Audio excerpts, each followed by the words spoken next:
So, yesterday, November, I think it was the 4th,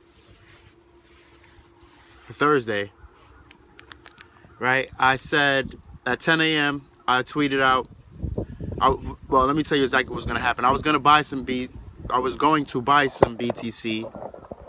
and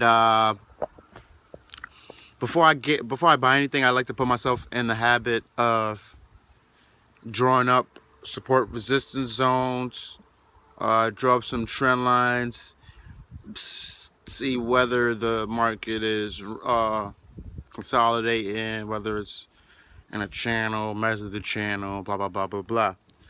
So I didn't just rush into buying BTC just because the price is going up. So I drew up some zones, did some back testing, and I said right now won't be the best time to buy into BTC.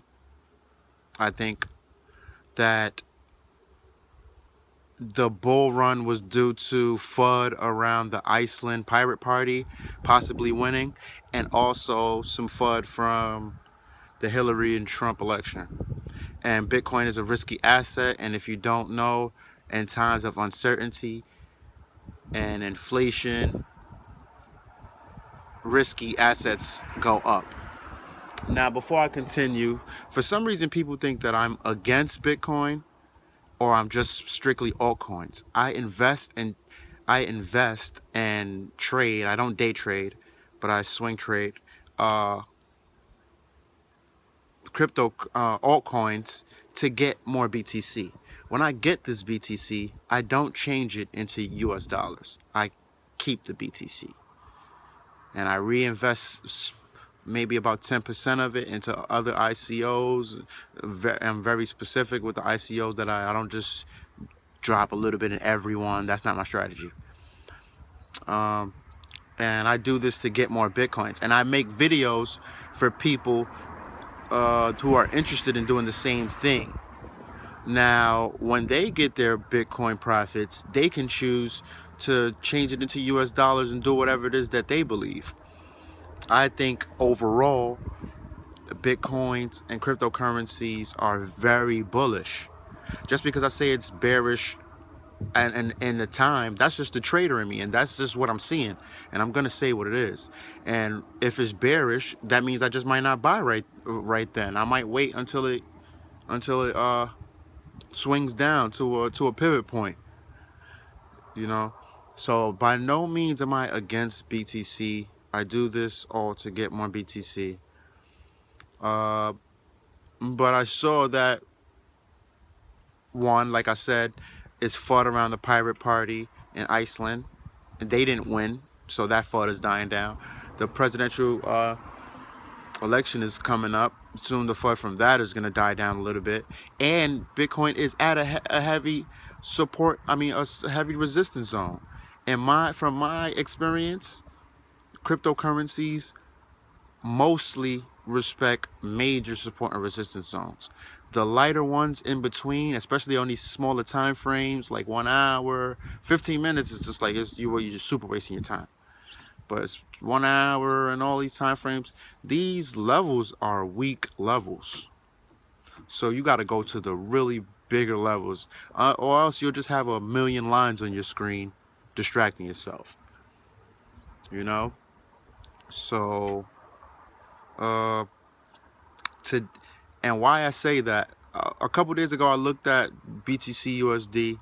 I saw Bitcoin was up in an uptrend. About 2-3 days ago, there was a pretty nice size candle with barely any upward motion, just straight down. You know, and when it's a well, that wasn't a volume candle. What happened yesterday, that big dump yesterday, that was a volume candle. I'll get to that in a second. But I saw this nice size rejection at resistance, and I said to myself, okay, let me see what's gonna come after. The next candle is an indecision candle with going up, but also a long wick at the bottom, long tail wick, whatever you want to call it, at the bottom. So once I saw that, I said, okay, there's gonna be some retracement. in this area. Now, people think that the best price it's all about price when you're buying Bitcoin. It is all about price, but if you're not fully aware of what you're doing, you'll buy at resistance, like with people buying at 740. And so I know a couple of them, when it hit 680, 670, I know they panicked and sold off and even lost even more. You know, some people held on, and you don't lose until you sell. So I know some people held on. A lot of people that I introduced to Bitcoin, I haven't spoken to them in a while. As soon as that happened, I got a bunch of text messages. What you think is going on? What's happening? What's happening? What's happening?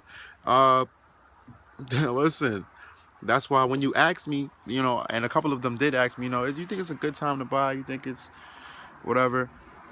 I'm like, listen, man, you got to look at the charts for yourself. I personally think it's not a good time to buy. I'm not going to tell you that though, but I'm just like, listen, I don't like to get into that part. I'll show you different techniques and da da da, but you got to, at the end of the day, you have to make your own decision. You know, so, but what I do tell them is, well, no matter what price you buy at, you don't really lose unless you sell. Because if you buy one Bitcoin at 900 and it goes down to 600, you still have one Bitcoin. And Bitcoin can very well retrace back up there. So you didn't really lose anything unless you sell. And then it goes back up. Then, you know what I mean? Then you lost. So my prediction for Bitcoin as this presidential election comes up is that I don't even know who's going to win the presidential election. I don't really care about that. I'm not voting for anybody. I don't vote because the whole process of voting, if you really think about it, you're lining up to be slapped in the face. But whatever, that's just my opinion. So after this whole the electoral college puts who they want into office, and with Bitcoin being at this resistance level, I'm expecting some pullback. It went to 680 yesterday. I'm expecting some pullback into like 660 zone. It probably touched 640 and bounce back up to 660. And when you learn how to read price action, that candle yesterday, that big engulfing bear candle, that's a volume candle. That says something. That, in my opinion, it says something.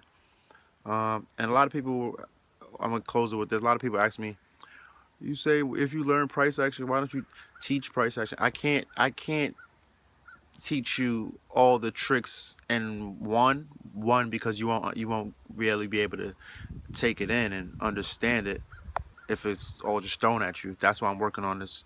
Let me work, man. You know, let me help you. Help you. You know. So yeah, man, like and subscribe. Give me a thumbs up if you like it. Give me a thumbs down if you don't. I don't mind.